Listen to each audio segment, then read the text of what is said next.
On today's Locked On Royals podcast, we're going to dive into the entire Kansas City Royals roster and grade the roster on a report card.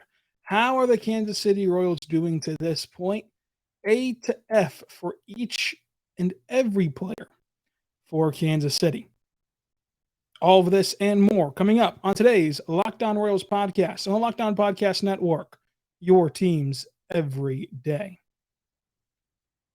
You are Locked On Royals, your daily Kansas City Royals podcast, part of the Locked On Podcast Network, your team every day.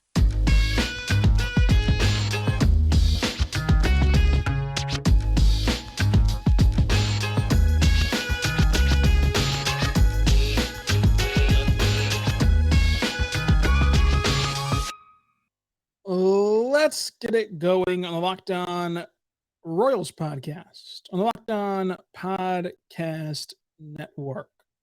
Your teams every day. I'm your host, Rylan Stiles. You can follow me on Twitter at Rylan_Stiles. You can follow the show on Twitter at Locked On Royals. Email the show, lockedonroyals@gmail.com. Find us wherever you get podcasts from, anywhere you get them from, including on YouTube. On today's show, which is brought to you by BetOnline. BetOnline has you covered this year with more props, odds, and lines than ever before. BetOnline, where the game starts. We're going to grade the entire roster A to F. Every player that's played for the Kansas City Royals this year, we're going to grade them. Baseball Reference has 42 players on the roster that has played in a game for Kansas City. We're going to grade them all on today's show. Thank you for making Locked On Royals yours. Listen, every single morning, every single day, we're here for you talking Royals baseball. We have a jam-packed week. Grading the roster right now. We're going to recap the A's series and then preview the week ahead between the Angels and the A's series as well. The Angels in Anaheim and then the A's making their return trip to Kauffman Stadium this weekend. And then we're going to take a trip around Major League Baseball as a whole. And to end the week, we're going to discuss, can small markets actually win in Kansas City? But again, thank you for making us your first listen every single morning, every single day. We're here for you talking Royals baseball. For your next listen, go check out the Locked On Chiefs podcast, a podcast dedicated to the Kansas City Chiefs. And while the off season is kind of over and we're in that waiting period to ramp up training camp at the end of July, they're going to be all over it at the Locked On Chiefs podcast. Let's start at the top. First player on the Baseball Reference page, Salvador Perez, age 32 season. He's played in 55 games, 45 hits, 13 doubles, 1 triple, 10 home runs, a team high despite the slow start, 32 RBIs, 8 walks, 61 strikeouts, batting average 206, on base percentage 241, slugging 413, OPS 661, OPS plus 85, and he has again only walked 8 times. This is an F quality year for Salvador Perez. Hopefully it can get better. Hopefully it can turn around, hit a home run this weekend and all that great stuff. But for a borderline future Hall of Famer, for my money, he's a Hall of Famer. But I have seen a lot of pushback to that notion, sadly. You just can't have seasons like this, in my opinion.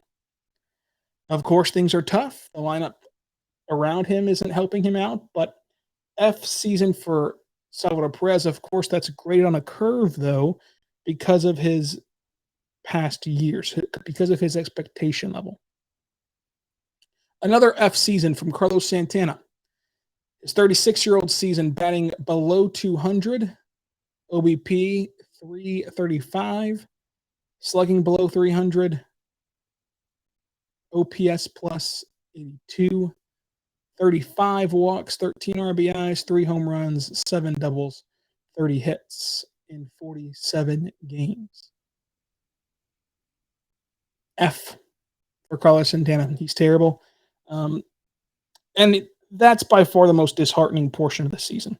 And it's not because you expected Santana to be incredible, but it's because this was the first time that the ownership could show that they're different, and they've shown that they're more of the same instead.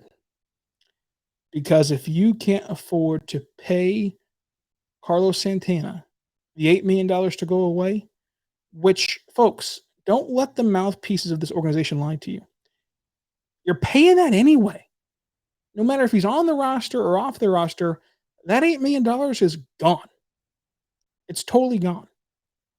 So you're too cheap to call up a guy and pay him an adjusted salary. You'd rather just sit and rot away with Carlos Santana for $8 million to save, whatever the adjusted salary differences would be. Owning a team that way, managing a roster that way, folks, you can kiss Bobby Witt Jr. goodbye if he becomes anything of note. I mean, you think of the last core: Hosmer, Moose, Kane. The only guy that stuck around had no offers: Moustakas. The Royals bid against themselves with Gordon. Then Kane and Hosmer, who were the true stars of that run, went elsewhere. And the Padres regret it ever since, and the Brewers DFA'd Kane. But to put it in perspective, those guys who were not out of this world beaters still priced out of Kansas City's market. So if Bobby Witt Jr. turns into this top 10 player in baseball like people project, well, then he's not going to re-sign in Kansas City. They're not going to pony up 6 years, $400 million, $300 million, $200 million, $100 million. They're not going to pony that up the way you have to in the sport to keep them around if you cannot afford $8 million, which you've already given away. Again, it's not as though if you keep on the roster, you're not going to pay him. These are guaranteed deals. You gave that money away the second he signed it. There are no opt-outs. There are no non-guarantees. There's nothing to protect you in baseball. So that's an F for Carlos Santana. Nikki Lopez, I'd say Nikki Lopez is a C+. Now, if you bought into Nikki Lopez hitting last year, you'd probably be at a D or F. But I've been telling you, I hope he's turned around as a hitter. He hasn't. But when he relied on contact that way, and it was the first time ever he's ever hit in his life, there's a good chance it was a fluke, and it was. He still plays great defense, and he's 27 years old. Whatever. It's just a C. Nikki Lopez does not move the meter to me. Nikki Lopez is not the reason why they're the worst team in baseball and on pace to be the worst team in franchise history. Bobby Witt Jr. I'd give Bobby Witt Jr. a B+. Obviously, you look at the numbers at the surface level, and you see a 241 average, 285 OBP, 436 slugging, 102 OPS plus. You see 15 doubles and 32 RBIs and 8 home runs. And it's not as though that's eye-popping, but he started out very slow, which kind of drug those numbers down. And also, the most encouraging thing to me is that he does not look overwhelmed. He's playing incredible defense, elite level defense, and at the plate he's battling, and he's running into tough luck, and he's not overpowered up there as a 22-year-old kid. So I like what we've seen from Bobby Witt Jr. this year. I mean, to get an A, obviously you'd have to be setting records and in the lead for Rookie of the Year, but getting a B+ in your first go around the bigs is not an easy thing to do. Just ask any pitcher who the Royals have called up at all in the last 3 years. Emmanuel Rivera, I like the guy, but I mean, it's just a C. Again, it just doesn't really move the needle at all. Andrew Benintendi, I'd give him an A. I mean, almost hitting 300, 295, 358 OBP, 382 slugging. He has a 112 OPS plus, and he has 11 doubles, 2 triples, 2 home runs, 71 hits on the year, 21 RBIs, He's been the best player that the Royals have had on this team this year. And it's not even close. So I give him a B plus, A minus, however you want to grade the curve of, hey, you're the best player on the team, but he's by far the best player on the team. So I'll give him an A minus. I think that he could net a large sum in return. And I don't think the Royals will be in the market to re-sign him because I think that he'll be in line to make too much money for a cheap organization that's poorly ran. Michael A. Taylor in center field. For his standards, his bat has been hot. And so you mix that with elite level defense, I'll give him a B plus. Whit Merrifield, F, just terrible. He's just an awful player at this point. You've missed the boat. He's regressed. He's 33 years old, and he's having a bad season. So you missed the boat in trading him for a huge haul, and now you're stuck with him. F for him. Hunter Dozier, F for him as well. B minus, I should say D minus maybe, sure.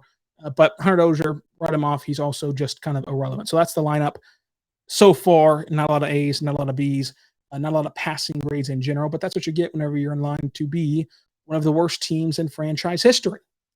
Let's talk Athletic Greens, though. Athletic Greens is incredible, folks, because it's a lifestyle-friendly option for you, no matter if you're eating keto or paleo, vegan, dairy-free, or gluten-free. It contains less than 1 gram of sugar, no GMOs, no nasty chemicals or artificial anythings, while still tasting good, supporting better sleep quality and recovering supports mental clarity and alertness. It's the one thing with the best things. Athletic Greens uses the best of the best products based on the latest sciences and constant product iterations and third-party testing. It costs you less than $3 a day. You're investing in your health, and it's cheaper for you than a cold brew habit. So it's cheaper for you than even getting the different supplements yourself. You're investing in an all-in-one nutritional insurance. Athletic Greens has over 7,000 five-star reviews recommended by professional athletes such as Mira Shapova and leading healthcare experts like Tim Gervins and Michael Ferris. Check them out today.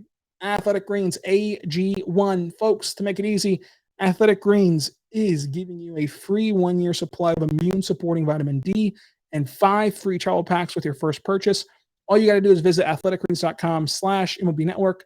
That's athleticgreens.com/MLB Network to take ownership over your health and pick up the daily nutritional insurance. athleticgreens.com/MLB Network. Check them out today.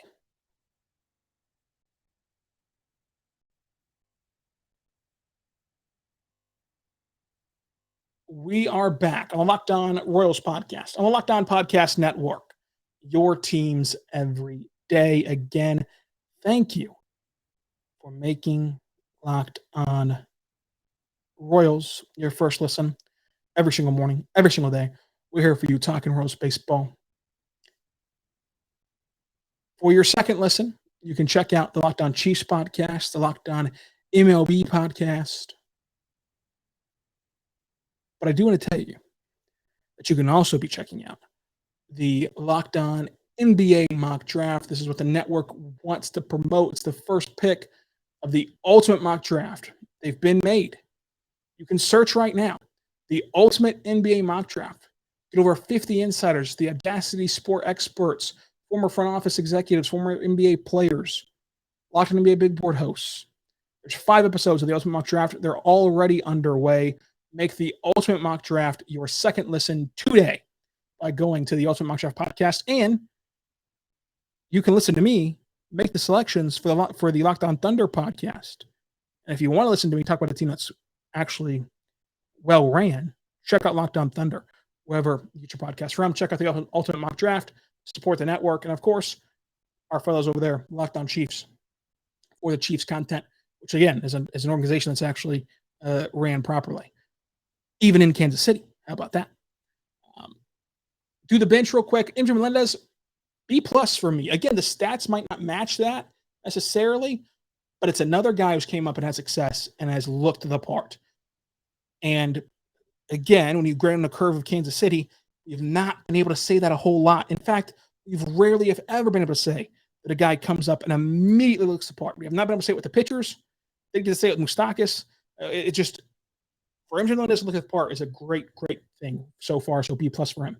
Kyle Isbell, I give him a C. Again, he's only gotten 32 games, and it's not like he's the reason to cast your spell or cast your ire on him. I like Kyle Isbell. I think he deserves more opportunities. I'll give him a C. Ryan O'Hearn, F. I mean, the Ryan O'Hearn era should have ended 2 years ago, but here he is still sticking around.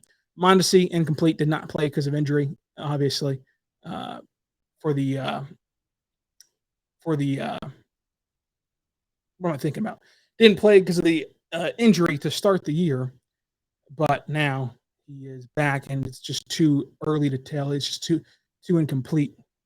I'm sorry. I said that backwards. Competed at first to start the season, but then, of course, had the injury, and now he's been sidelined since April 26th. I said that totally backwards. But again, incomplete because you can't judge him off of the 15 games he's played so far. But again, the injury does knock him down. Olivieris, I don't know when the jokes are going to end. Obviously, he got hurt, and he's on a rehab assignment right now, but he's only gotten 15 games so far, but he's batting .371. Like, he's just produced.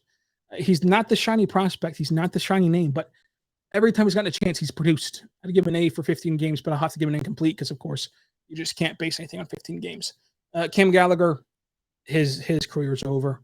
That's the tough part of a backup catcher.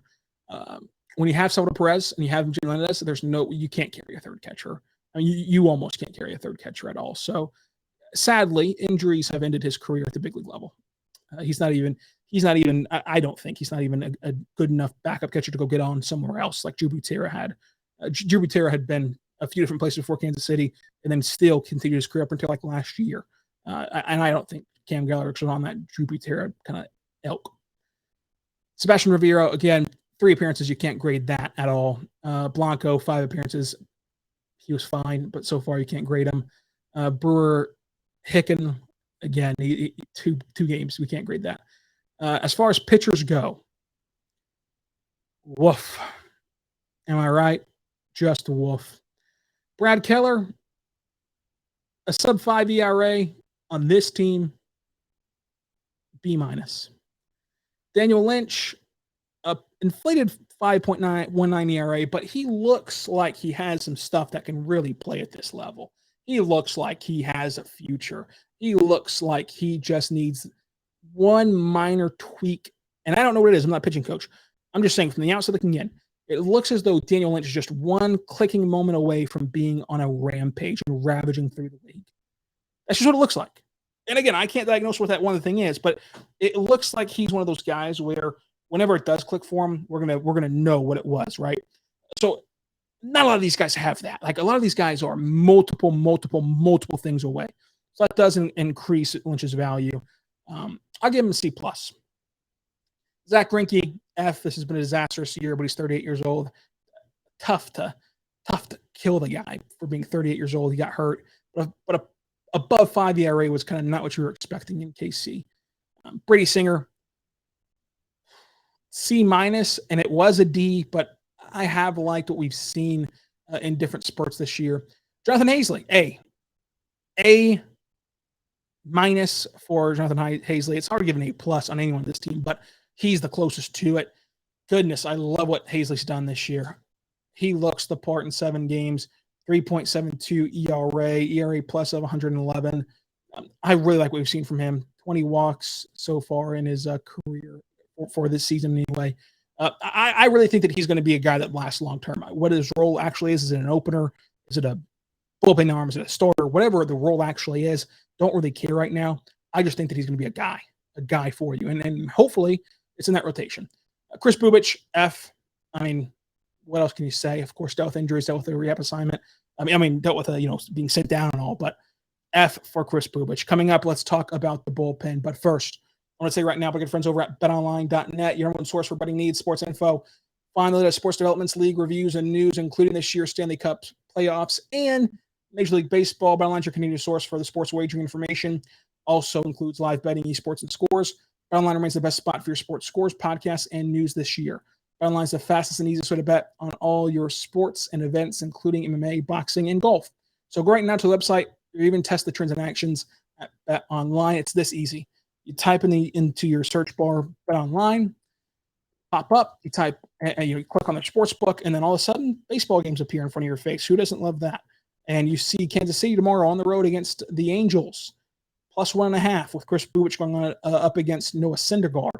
Let's take the Royals plus 1.5. Why not? Let's get crazy here. So that's what you can do. BetOnline right now. Check them out.